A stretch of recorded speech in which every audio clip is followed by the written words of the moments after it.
Okay. మందార చెట్టు లేని ఇల్లు అంటే నాకు తెలిసి పల్లెటూళ్ళలో ఉండదనే చెప్పొచ్చు.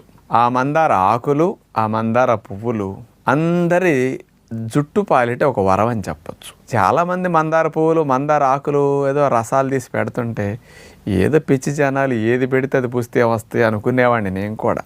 కానీ ఏంటి ఇంతంతమంది మందార మందార మందార ఎవరి నోటిన్నా మందార అంటున్నారని, దాన్ని అసలు సైంటిఫిక్ స్టడీస్ ఏమైనా ఉన్నాయా, ఎవరైనా చేశారా అని వెరిఫై చేసాం. ఓకే. 40 పరిశోధన పత్రాల యొక్క సారాంశాన్ని అమెరికా దేశం వారు 2015 సంవత్సరంలో రట్గర్స్ యూనివర్సిటీ USA వారు వాళ్ళు ఇచ్చినవి. ఇంకొక స్పెషల్ది తెల్ల జుట్టు రాకుండా నలుపుగా ఎక్కువ రోజులు ఉండేటట్టు మందారాకులు చేస్తున్నాయని central leather research institute Chennai వారు 2003 సంవత్సరంలో పరిశోధన చేసి మందారాకుల మీద స్పెషల్గా ఇవ్వటం జరిగింది.